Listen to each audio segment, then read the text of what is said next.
Okay, so thank you for joining us for this very special COVID-19 update. We are partnering with the Garrett County Health Department to present the update this morning.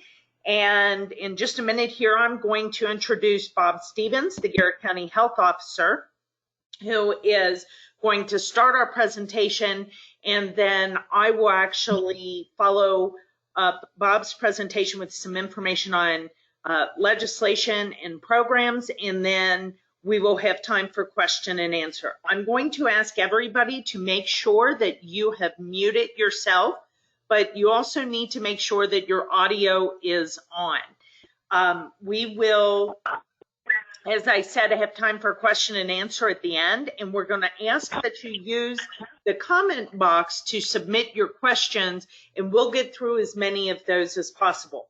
So without further ado, Bob, I am going to turn it over to you. Let me just make you our presenter here, and we're good to go.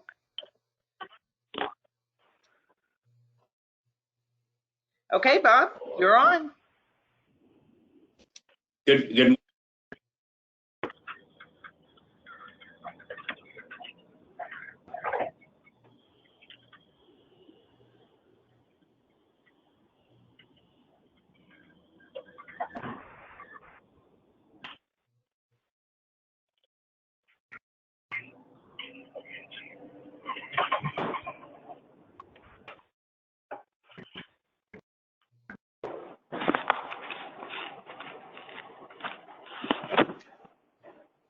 Go ahead, Bob. Oh, Bob, you're muted. You need to unmute yourself. There Okay. you go. There, I'm unmuted, and somebody else was on there. So I'll start out again. Good morning, everyone. Thank you, Nicole and staff, for putting this together. We never thought that there would be such interest in this a few weeks ago when we first talked about it. And my first thought was, wow, we're really honored, to be able to present and talk about public health. My next thought was I was a little terrified because I thought, well, no one's for this. And then over the past couple days, it's really turned to become a little terrified because the screws could be tightening down. And I will tell you that there are probably people on this phone call who have kept up with a lot more of the national news than some of us, because we are just slammed here, working lots and lots of hours. So if we put Dr. Fauci in a lineup, so I'm not sure that I could identify him, but I know all of you could, because you've been seeing him on TV all the time. So first of all, trying to go through my slides here, see how this works. Okay, so there's our agenda. And so, again, I'm the health officer for Garrett County. I have with me today Cindy Menkemeyer, and Cindy works in our infectious disease program, and she's a nurse, and she is really an expert in this field. We also have Steve Gerard. He's going to talk about business operations, and he's a environmental health specialist and is the director of our environmental health program. I know a lot of you know Steve. Also is Dr. Jennifer Corder. She is our deputy health officer and medical director, and she's going to be here specifically to help answer any questions as they're coming along. She is really for county what we would consider to be our epidemiologist, because we don't have an official epidemiologist here, but Dr. Corder wears a lot of hats, and that's one of them. And then, as Nicole said, hopefully we'll have time for some questions and some closing remarks. So I want to just give you some basic facts. And the first thing is that I want to tell everybody here that an epidemic and a pandemic is actually expected. We, the World Health Organization, the Centers for Disease Control, state, territorial, and local health departments are on it all the time. And so we have tried to prepare as best we can for whatever kind of disaster, but this is one that is kind of like the military. often fights the last war. So all of our drills have been for Ebola and anthrax and things like that. We have not had any types of drills for COVID-19. And so, like I said, we're kind of prepared for something like anthrax. We would be more prepared for that than what we are for coronavirus. We do have great staff here, and I can guarantee you that we are going to prevail. So first of all, the first thing I want to go over is what a pandemic is, and I am not an English guy, but I'm always confused by when a word is both an adjective and a noun. How can that be? But I'm not going to read that for you. But just know that a pandemic is something that is spread a large geographic area, and that's the most important thing to remember. The difference between an epidemic and a pandemic is the geographic area and the high proportion, and we're going to go into a little bit more about that. Now, I would like to tell you though that when this is just one of these things we know about public health, is that when public health is being successful and we are on it, and the World Health Organization is on it, and everybody is spot on programs, no one knows about it. And so what happens, and this is not necessarily a political statement, but it is the reality, when things are going well, funds get cut. And so that's I can tell you that's one of the reasons why all of us, our country, probably the World Health Organization, everybody is not as prepared for this as what we need to be, because we are unable to really respond.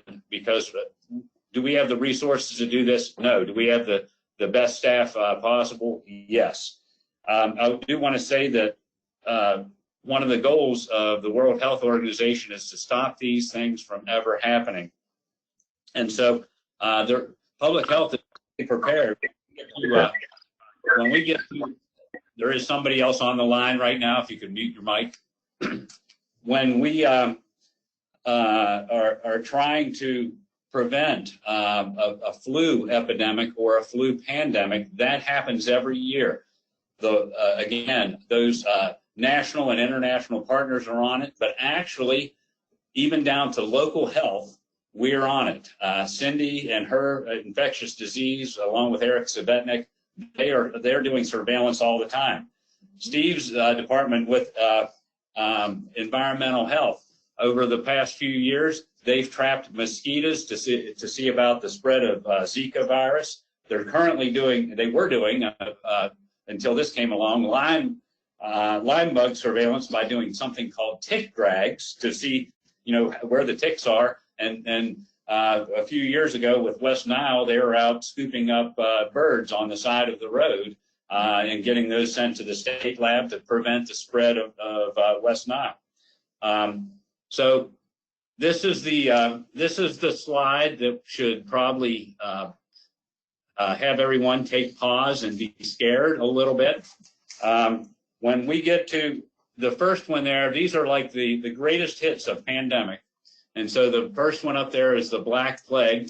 And that was, there were several bubonic plagues, and you can see that. I'll just tell you a little bit about the bubonic plague, or the Black Plague. It started in Mongolia. That when they go back and they try to look at it, it took 16 years to get from Mongolia to Constantinople, which is now Istanbul, Turkey. It took 1 year to get from Constantinople to Sicily. It took a year to get from Sicily to Italy, and then within 2 years or 3 years, it was throughout all of Europe and into Russia. So that many people died, but it was somewhat slow moving. They estimate that between 40 and 60% of Europe died because of that pandemic.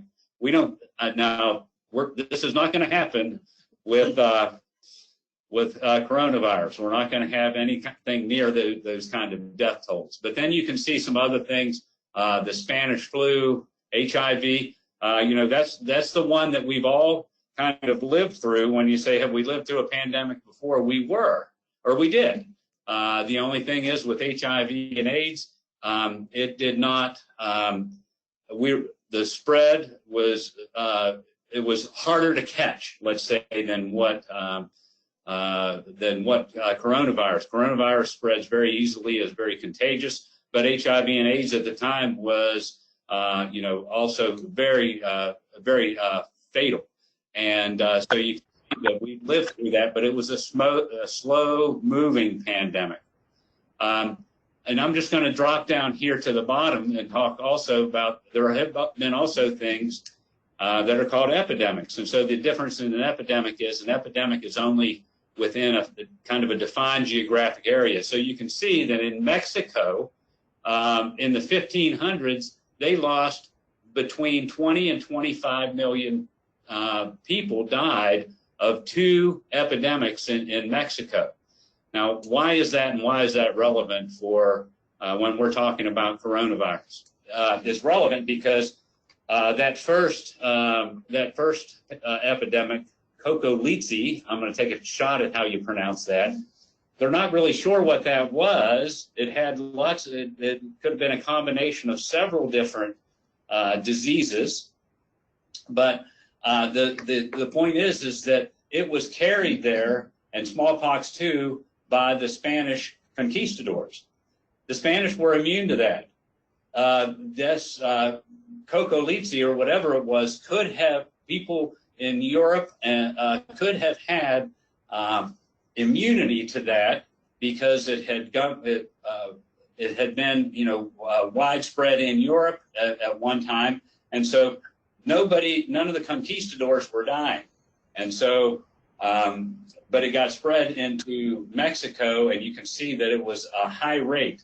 Now, what makes that relevant to this discussion is that this COVID-19 is also called a novel coronavirus, and that means that none of us have the immunity to it.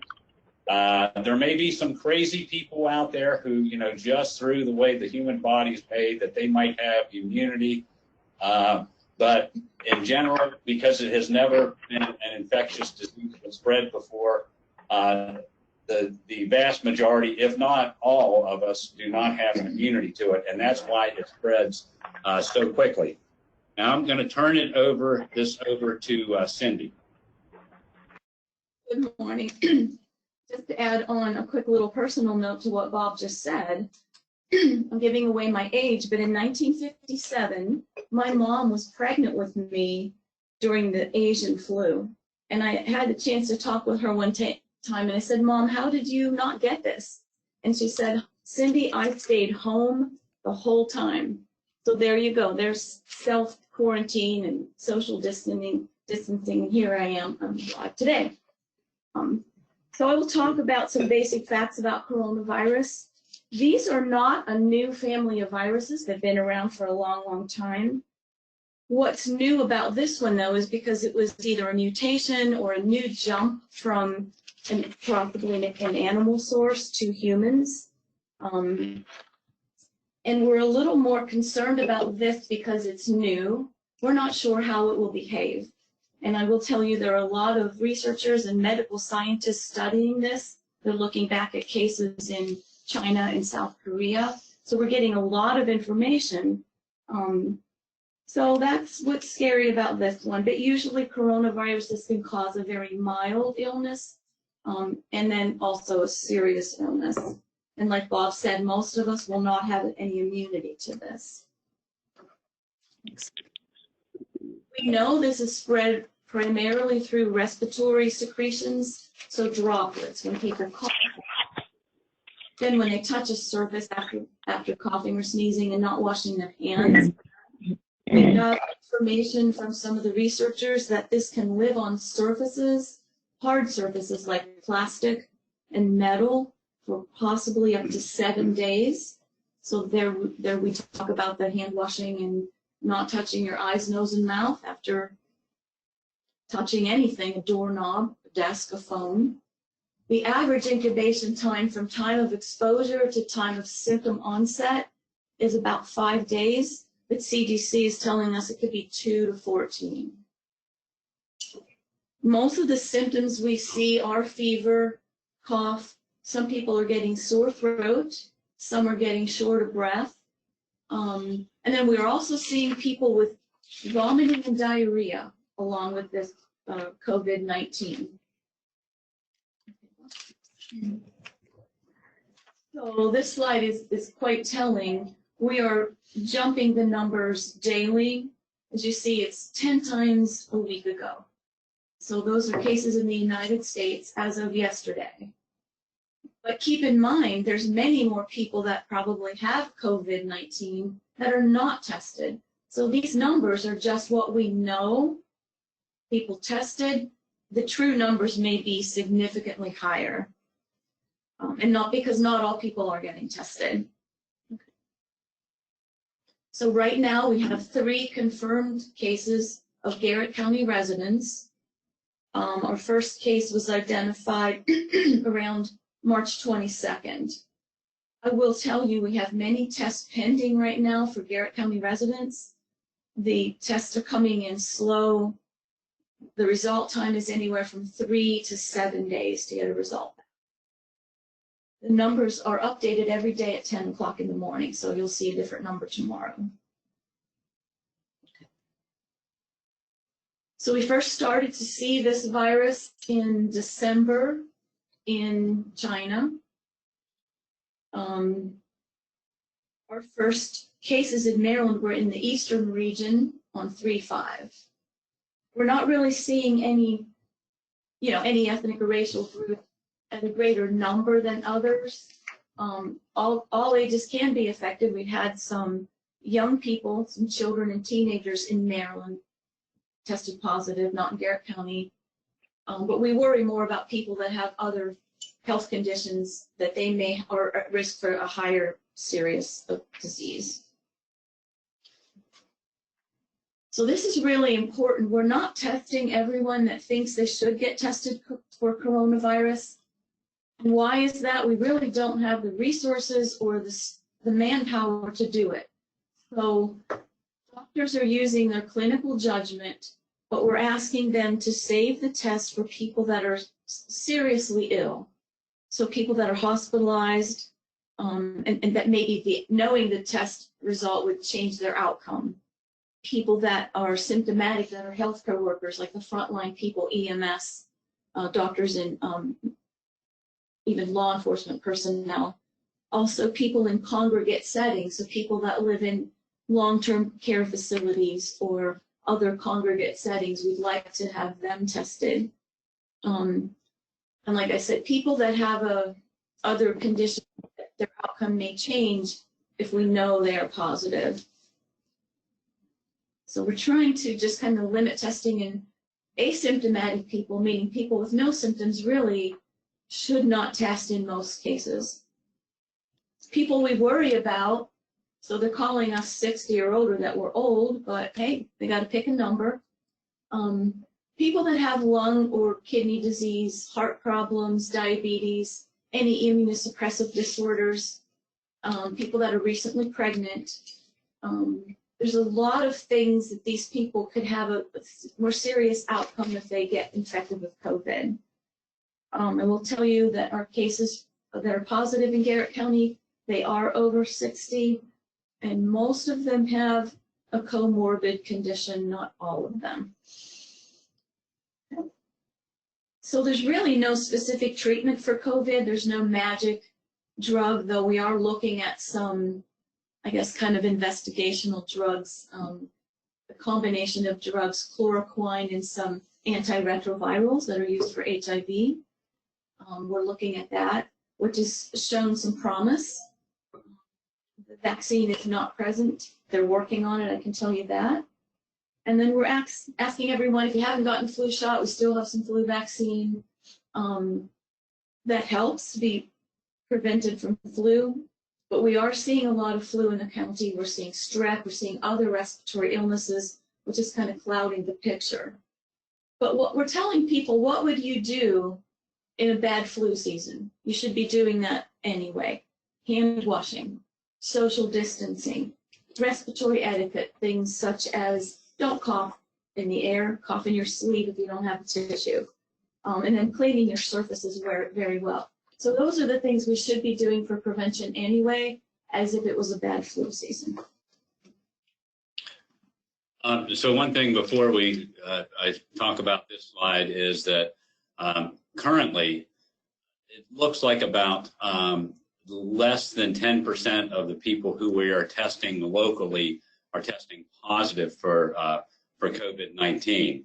And so when you hear of somebody being tested currently, and that is that's the word we want to talk about, it's not a high number. That number will probably, and that percentage will probably go up, and then at some point in time, it will probably be presumptive. So what are our goals? We want to slow the spread and protect the vulnerable individuals.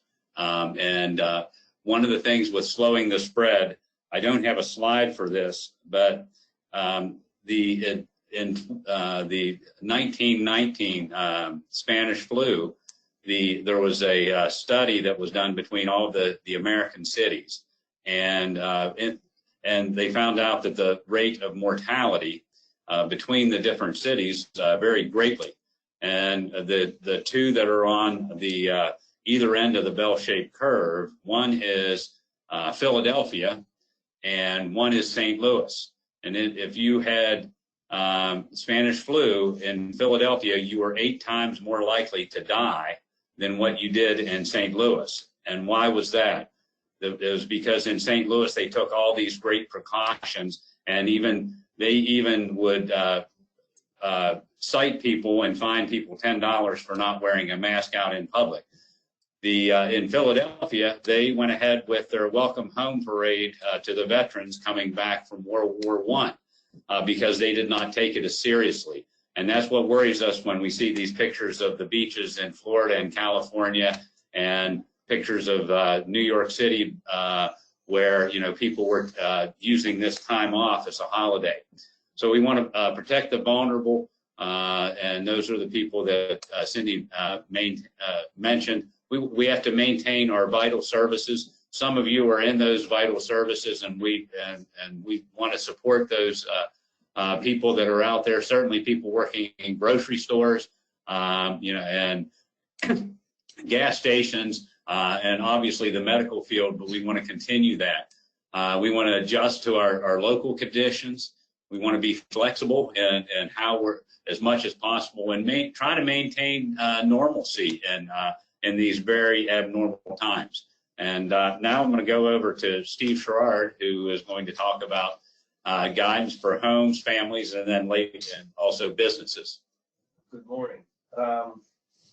Let's see. Oh, sorry. Never. Keep going. No, this isn't what I was doing. Oh, maybe I was, okay. We're not real organized here, so I'll just jump in here. For families, you want to keep, these are the things that Cindy was talking about, keeping 3 to 6 feet apart, limit your face-to-face contact.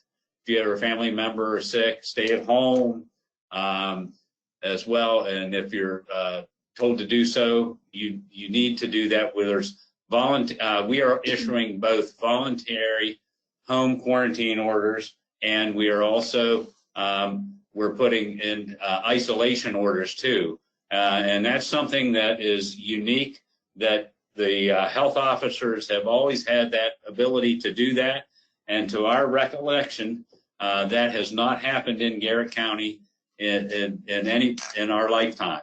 And so, but there are some of those orders that are going out for people to be ordered to stay in their homes if they're sick. So if you're sick, go ahead, stay at home, except for medical care. Separate yourself from other people.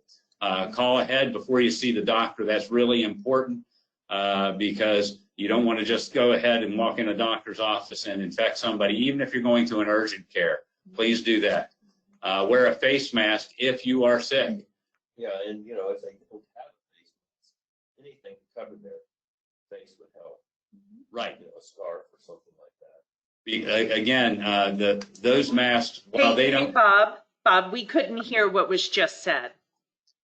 Okay, go ahead, Steve. I just say that if you don't have a face mask at home, and probably many people don't, then anything to cover your face as you go to the doctor would help. A scarf or something like that. So that'll all be good. And I also know that if you call ahead, you're sick, you need to see your doctor, they will meet you in the car with a mask or meet you in the parking lot and give you a mask when you arrive. So that's another mechanism we've kind of closed the loop on. Yeah. So that's important because the mask is not so much to cover to help the individual that's wearing it, it's helping everybody else. And that's why we also want to cover our coughs and sneezes. Cough into your elbow or your arm. If you're wearing a jacket, cough down into your jacket, that type of thing. Don't share household items. I know our dishwasher, we're using it a lot more than normal. We're not just rinsing out a coffee cup and putting it back. It is definitely being sanitized all the time. Clean your hands in high-touch surfaces, and that's, doorknobs are particularly important. Monitor your temperature and symptoms. And then if you see that, face masks are not recommended for people who are well and without symptoms. Okay, this is where Steve was supposed to jump in. As you can see in here, we're trying our best to do our social distancing. At least, I know we're at least 3 feet. We like to do 6 if we could. This is not a big room. So this first slide here kind of shows just a little bit of the short history of what's been going on in Maryland. You can see on the 5th of this month that the governor declared a state of emergency, and that would coincide with the first positive case in the state. And it goes on from there. The 12th, limiting gatherings to no more than or under 250 people, closing cruise ships in the port of Baltimore, things like that. And then casinos were closed and the tracks. Then on the 16th, it progressed to fewer than 50 people, gatherings being prohibited of more than 50. Schools were closed on the 16th also, bars and restaurants on the 16th. At least for in-restaurant and in-bar seating, certainly that's still open for takeout, and we encourage that. And then on the 19th, we dropped down to 10 people. And 2 days ago, the closure of non-essential businesses, which is kind of we have received quite a few calls on what are non-essential businesses, and we can refer you to guidance on that. The next slide. Prevention strategies at work. Okay, so I don't have to read what's in front of me. I went to see my eye doctor in Morgantown yesterday, and it was an interesting experience. My eyes are still dilated. Hey, Steve, you keep fading in and out. Can you get a little closer to the microphone? Yeah, the mic was right here. So, right, yesterday I had to go to Morgantown to see the eye doctor. That was an interesting experience. Everybody in the doctor's office was wearing a gown and had a mask on. And they gave masks to everybody that came in as a patient. So my eyes are still dilated, so I'm just I have to read from these papers here. But so prevention strategies at work, of course, you've got to keep up with your routine environmental cleaning. And there's differences between cleaning and disinfecting. Cleaning just kind of removes dirt. It'll remove germs and viruses, but it doesn't kill them. Disinfecting does kill. And slide later on, we will refer you to the CDC for guidance on these things. But the one thing I was reading was it's 1/3 of a cup of bleach to a gallon of water, and that's really strong. But that's what's necessary to kill the virus. If you're using a mixture that strong, you should wear gloves. I don't think you want to have your bare hands in that. And then it goes on, let's see, communicate openly with employees about COVID-19. I think you want to answer any questions they may have. You can refer them to us here at the health department. We're happy to answer questions about that. But you do want to stress to your employees that if they are feeling unwell, like they're coming down with something, they should stay home. And that's kind of the bottom line on that, really. And then if you do have employees who are traveling, you can go to the CDC's website you click on this. I believe we're going to make this available to Nicole, and Nicole can probably distribute it to you all. And then you can just click on these links right here out of this presentation. But so I looked at this morning, and all international travel is pretty much off the board. In-country travel in the United States, you can check to see. They suggest you maybe check with a local health department in that area to see what the community spread is, and if there's a lot of community spread going on, then you don't want to travel there. And really, I think by now that's probably most everywhere. And then, of course, if your employees are not feeling well, they shouldn't be traveling. I read in the Cumberland paper yesterday, 2 days ago, I think it was, that a person wasn't feeling well. They were on Amtrak. They got removed from the train down in Corbinville. So you don't want to be removed from, or get sick in the middle of the country somewhere where you're not familiar with everything. So, let's go to the next slide. Okay, employees who are not sick do not need to wear masks or respirators. Okay, so we're not wearing one now. All of us in here feel fine, but we are trying to keep our distance from each other. Other PPP should be based on risk for infectious disease generally. Okay, so like if you've got a restaurant and you're preparing to take out food, people should continue to practice their wearing the gloves like we recommend, hair restraint, that kind of thing. Let's see here. And of course, again, employees who are sick, stay home. Don't go to work. You want to discourage people from coming to work if they're not feeling well. And still the same kind of thing. Limit face-to-face work. Adopt strategies to promote social distancing among staff and clients. Just kind of keep this separation distance. When I was in yesterday at the eye doctor, all the seats in the waiting room were at least 6 feet apart. There's a couch in the waiting room. They had a sign on it that said 1 person to a couch. So they're very cognizant of in that medical setting. And then, of course, consider alternatives to personal meetings like we're doing now. This is a webinar, so this is one way to communicate. Oh, sorry. Telework if possible, and re-engineer workspaces to avoid high-touch surfaces. One thing that would be like prop your interior doors open so people don't have to be touching the door handles all the time. Leave the lights on so they're not touching light switches. And then, again, things like that. If you have a coffee station, perhaps you could have napkins there so that anytime somebody picks up the coffee pot, they could do it with a napkin wrapped around the handle so everybody's not touching it and spreading perhaps whatever they may have on their hands. And people should be washing their hands very frequently and using hand sanitizer if you have it. And then again, we get back down to clean the surfaces. These surfaces like countertops, desks, any remotes you may have, phones, light switches, doorknobs. All these things are high-touch surfaces, and they should be cleaned regularly. And then we're back down to the next here. If you've got an employee who's sick, they should be sent home. I don't know how you want to isolate them at work. I would just say they should go home. And then again, we keep reiterating a lot of this, but encourage sick employees to stay home. Whatever you can do for an employee who's not well, who can't come to work, make it easy for them to stay home. This is something, perhaps, Cindy, would you like to address this? Okay. Yeah. So, Dr. Porter, I believe this is CDC's guidance. Yes. Correct? Okay. So someone that has COVID by either a test positive or really looks like a clinical picture, I'm not going to read the slide to you, but they should stay home for at least 7 days after they get sick. We consider a fever anything 100.4 or higher.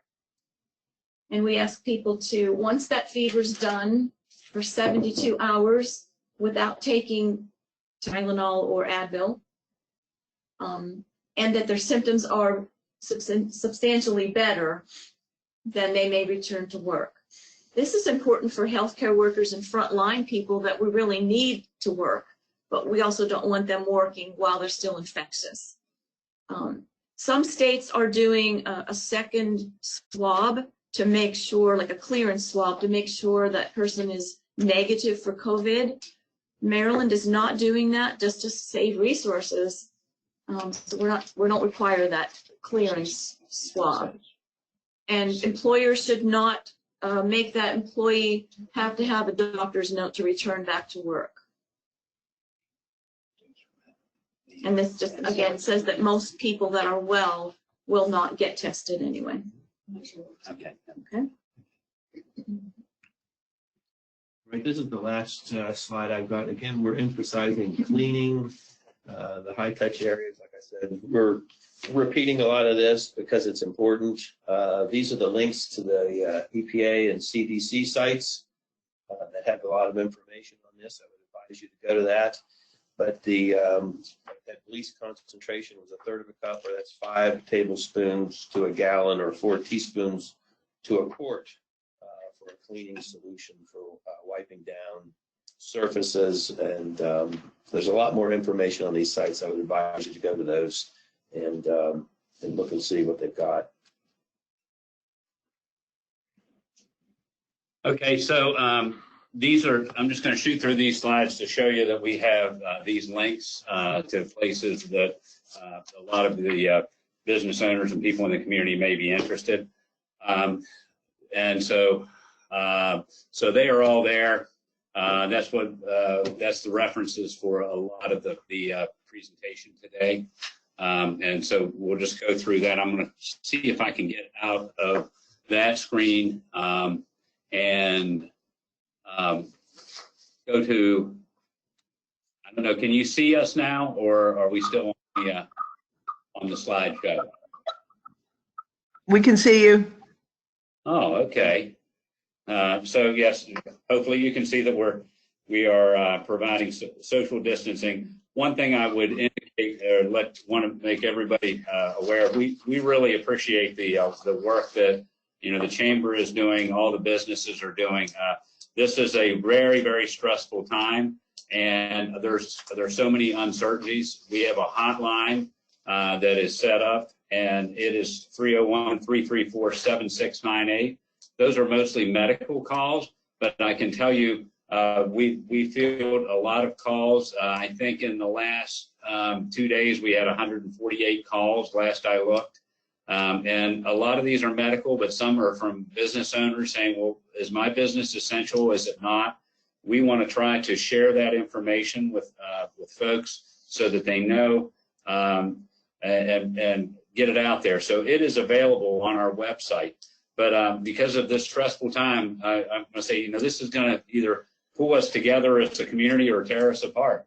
And because there's going to be times when people say, well, I own a business that's similar to somebody else's. I'm closed, they're not.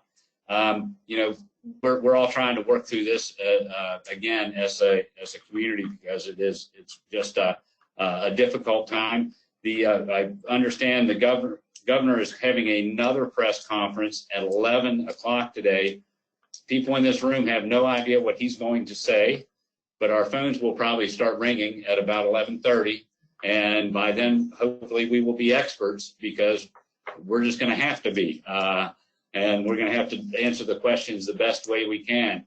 I think our governor is doing a great job in showing leadership. I wish there were more governors and more people in leadership that would be able to do that type of thing. And so, Nicole, I don't know if you want to take the screen back. Yes, So, I'm going to go ahead and switch that over, Bob, because I do want to make sure to get through this information on the legislation. So we're going to make this switch. And I want to go through these slides, and then we are going to have time for question and answer. So as I mentioned at the beginning, there is some legislation that has been enacted that will be impacting our businesses and employees right here in Garrett County. And I'm going to start with the information, I can get my slide to change there, the legislation that has been enacted on the federal level. And we've had 2 phases of legislation enacted at the federal level so far. The first one was primarily in regards to funding for this crisis, this pandemic. And the second one started to get into a lot of other areas, specifically dealing with the healthcare industry and how we are fighting the pandemic. And then it also included different legislation or different laws specifically applying to employers and employees. And that's what I really want to go over. The Families First Coronavirus Response Act, HR 6201, was passed a little over a week ago, but it is not effective until April 2nd, and that is based on the language in the law that said it would be effective 15 days after being enacted. This particular legislation applies only to employers with 500 employees or less, and it is limited specifically to the coronavirus pandemic, and it does have an expiration date of December 31st, 2020. It mandates that the covered employees, which are those, the covered employers, which are those with 500 employees or less, must provide paid leave for employees who are affected by COVID-19 if those employees are unable to work or telework. And they break it down into 2 components. The first component is specific to the employee themselves, and that deals with emergency paid sick leave, up to 2 weeks of emergency paid sick leave, 10 days or 80 hours. And the second component deals with family medical leave, and that's for the employee to care for a dependent. And it's 10 weeks of paid family medical leave. Now, how does that work? My slide isn't moving. Okay, sorry about that. Okay, the way this works is that for the employee themselves, and on the slide that you see on the screen, this is specific to the first 3 criteria for how an employee is determined to be affected by COVID-19. That means that the employee is subject to federal, state, or local quarantine or an isolation order related to the virus. The employee has been advised by a healthcare provider to self-quarantine due to concerns related to the virus, or the employee is experiencing symptoms and waiting for test results. So if you have an employee that meets any of those criteria, you are required, and you have less than 500 employees, you are required to provide emergency paid sick leave in the form of 10 days or 2 weeks. Now, if your employee is affected due to taking care of a dependent, then the next 4 criteria on the list apply. So that means that the employee is caring for an individual who is subject to quarantine or isolation due to the virus, that the employee is caring for an individual who has been advised by a healthcare advisor to self-quarantine, or the employee is caring for their child because their child, could you please mute yourself? Anybody that has their microphone unmuted, please mute. Thank you. The employee is actually caring for their child because the school is closed or daycare is closed, or their other child care provider is unavailable due to COVID-19. So if that happens, that means that you are required as an employer to pay these individuals. And for the emergency sick leave paid, that is paid out at a regular rate of pay for that employee. And it is up to $500 a day, or a total of $5,110 over the 2-week period. If you're paying your employee for the FMLA, it is paid out at 2/3 of the employee's regular rate of pay, but it's capped at $200 per day and $2,000 for the total 10 weeks of family medical leave. Now, family medical leave is actually 12 weeks, but in this instance, they would use the emergency sick leave first, and then switch over to the 10 weeks of family medical leave. So for the employers that do have to pay this out, there are tax credits that are available that will be offset, or will help to offset these costs. And the employers are allowed a credit against their portion of Social Security taxes equal to 100% of the qualified paid emergency and sick leave. And you'll definitely want to speak with your accountant to understand more about how to file for those tax credits. There is legislation being considered in Congress right now that is specifically dealing with stimulus, and we've put a request in that instead of tax credits, that the businesses receive an actual monetary refund for having to pay out this sick leave and family medical leave. We'll find out more, hopefully in the next day or two, what's happening with the new federal legislation. So on the state level, and before I jump in specifically to Senate Bill 1080 that you see on your screen, I want to back up to something that has already been mentioned earlier. The governor has issued several executive orders, and on Monday, his latest executive order that he issued dealt with the closure of non-essential businesses. And then he provided a list, actually an updated list as of Tuesday, of businesses that are considered essential and could remain working, could remain open, and that means open to the public. The clarification, we were talking with the representative of the governor's office yesterday, and when they say that non-essential businesses must close, what that means is they must be closed to the public. So non-essential businesses can be open for employees, but they must comply with the social distancing rules. So if you have an office that you can close to the public and that your employees can be 6 feet apart at all time, then you can keep your office open. And you also need to make sure that you're providing the cleaning products and that the office is being sanitized and disinfected regularly and frequently. Now, on the state side, before the legislature adjourned, they did pass emergency legislation. Please mute your microphone. Thank you. They did pass emergency legislation, Senate Bill 1080, and that legislation gave the governor a lot of authority for dealing with the pandemic. It also appropriated a lot of funding for the crisis. But it did include some other specific language in there dealing with business and employees. And one of the pieces of that is that it prevents or prohibits price gouging, especially for essential items that people need to live and use to get through this crisis. It also prohibits employers from terminating any employee solely on the fact that the employee was required to isolate or quarantine. So if you have someone who must isolate or quarantine that's in your employment, and you cannot terminate them strictly for that reason.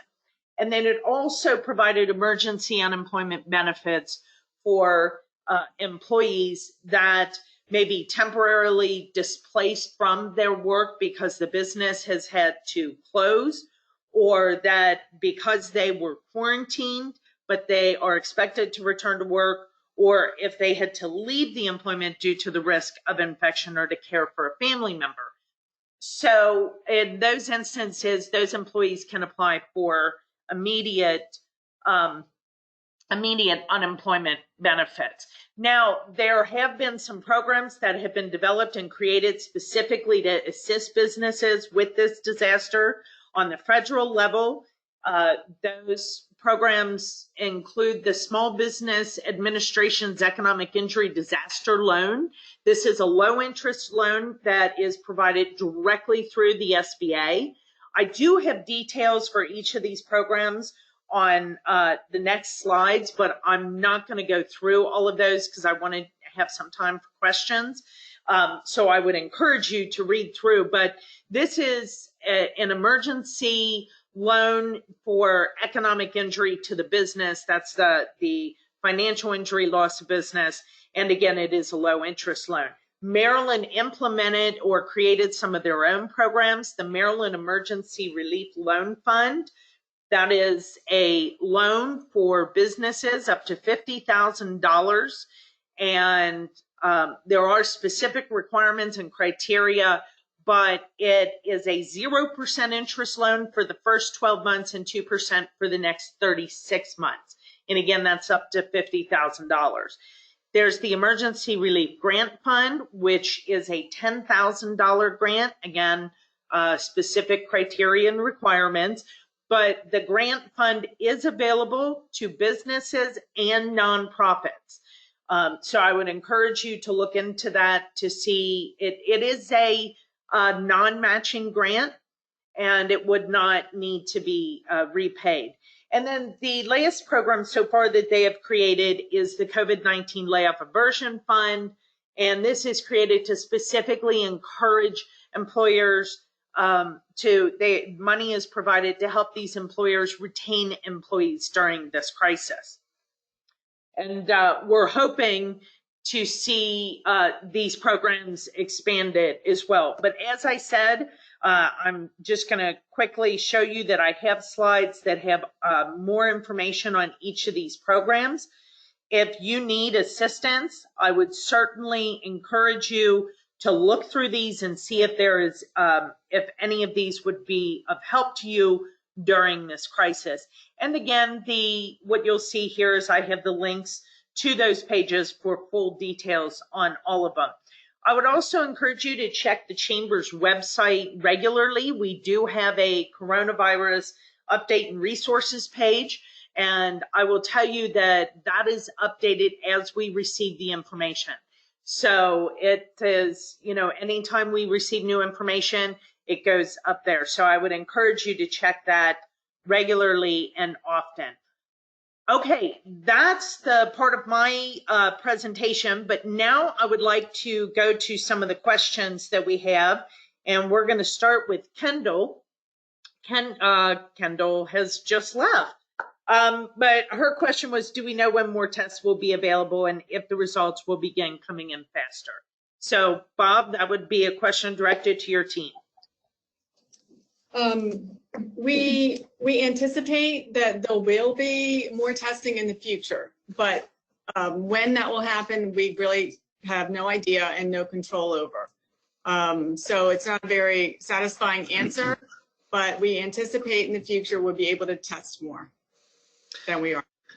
Thank you. And the next question is comes from Barbara, and they're asking if our local system has all the supplies that it needs, especially ventilators.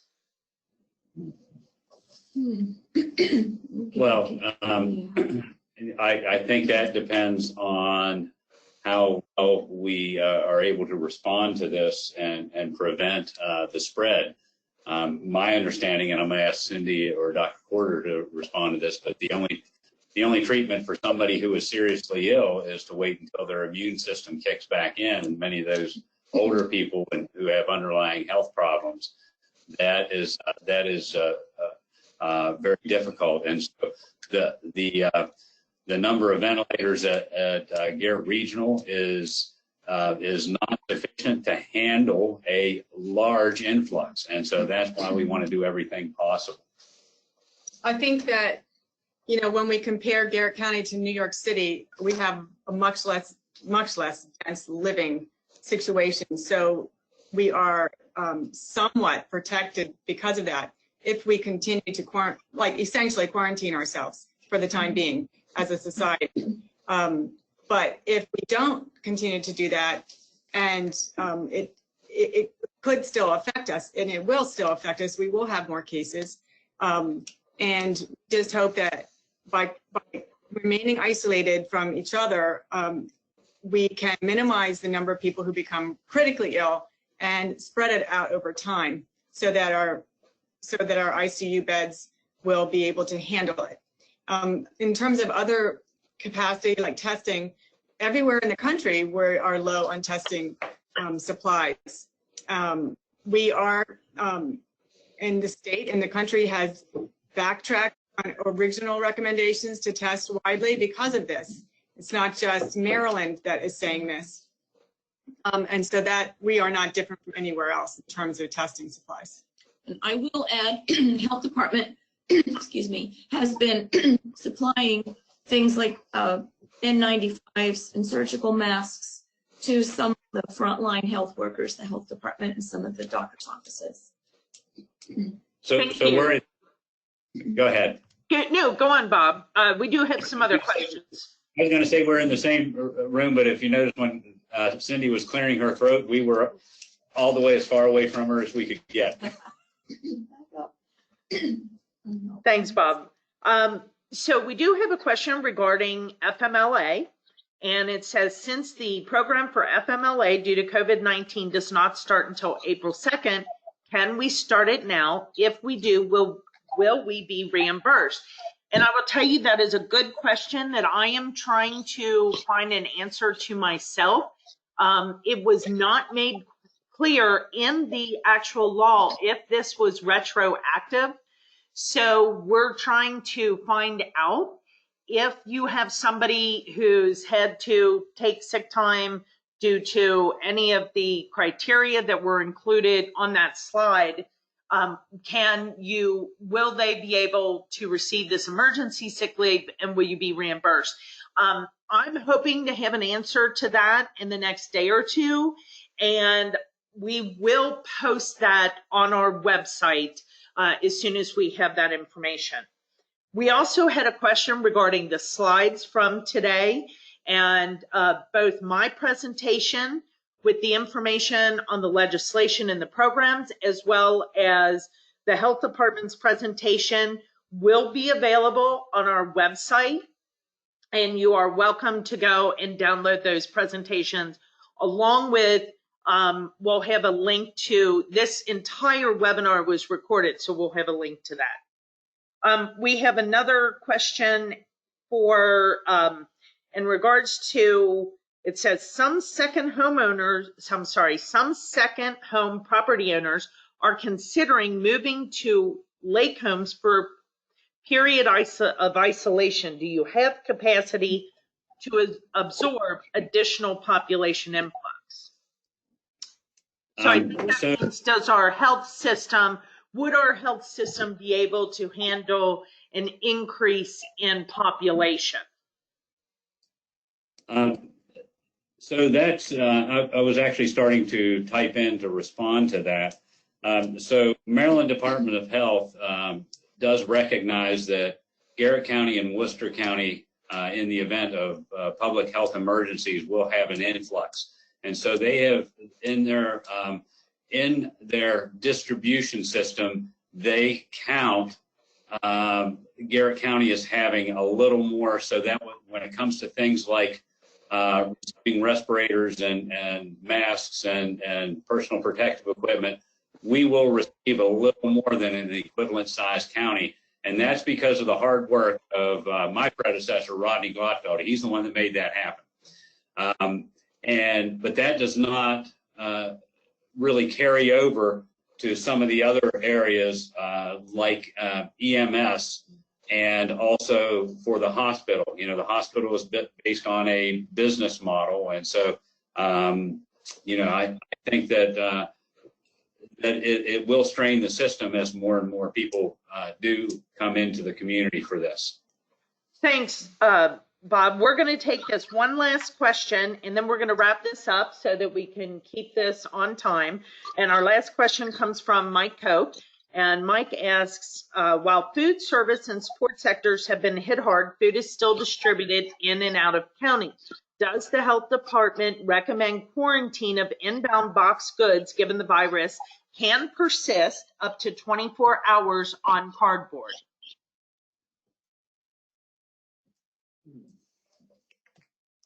Well, that's a good question. I don't know that I really know the answer to that.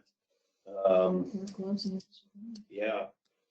Practice personal protection, wear gloves, when you open the box, and get the items out. That's about the best advice I can give on that at this point. One thing I have read, and there's been no documented case, and perhaps somebody can contradict me on that here in this room, of somebody actually contracting the virus from a fomite. And a fomite is just some inanimate object that the virus might land on. Everything I've seen so far indicates that the virus is spread from person to person through respiration, droplets in the air as they've coughed or sneezed. So back to that question about can you get the disease from a cardboard box? There's been no documented case of that yet that I'm aware of, and but that still doesn't mean one shouldn't take precautions. Yeah, I agree. I agree that the thing is, I would debate you, Steve, about the fact that we don't see right now community spread in Garrett County. We haven't proven it. In other words, all of our cases are travel related and related to one another. So, but in other jurisdictions, there is definitely community spread, meaning they don't know where they got it. It could have been they were near a cougher, but it could be that they picked it up on a surface, on a push pad at the gas station. Right. And so that would be an example of surfaces and transmission. Mm-hmm. It's possible, and that could be, it's probably difficult to ever really prove it, but when we have sustained community transmission, we have to assume that at least some of it. That might be going on. Some of it, yeah. And that gets back to hand washing and not touching your face. Right. Mhm. And that's, we have to just sort of behave as if we have it and others around us have it. In other words, we should be washing our hands so that we don't leave germs behind. And if we hope that everybody else does, but we also have to think about our exposures, and so to protect our families, we all sort of have to act like we might be carrying it. That's true. In terms of social responsibility. Great, thank you. Before we wrap up, I do want to mention that if you have questions regarding whether your business meets the criteria of essential or non-essential on the list, or questions specifically about whether your business can be open or not, please direct your questions to Matt Palmer. He is in the governor's office and is ready to help with any of these questions. His email address is matt, M-A-T .palmer, P-A-L-M-E-R @maryland.gov. I'm going to type it into the comment box so that everybody has that information. And I want to thank all of you for joining us today for this very important seminar. And I really want to thank the health department, not just for providing this information today, but for all they have been doing through this entire crisis. Anytime I've called, Bob and his team have been very helpful in answering questions and providing up-to-date information. So thank you so much for all the work that you all are doing, and to all of our healthcare providers in this community. And hopefully we're going to make it through this soon. So Bob, any last comments before we disconnect? No, thank you. And I would just say, if you would, again, if people could go to the Garrett County Health Department website, because we have links to CDC, the Maryland Department of Health, the Johns Hopkins interactive map, and many other resources are published there. And so that's garretthealth.org. Yeah, I would reiterate that, and I think that go to these sites for official information. Social media sometimes can be a little bit misleading, so I think you go to these official sites for the actual facts. Thank you. And again, this presentation, the video audio recording, as well as the slides, will be available on the Chamber's website and other websites, and we hope that that information will be up to date. Thank you all for joining us. Have a great day.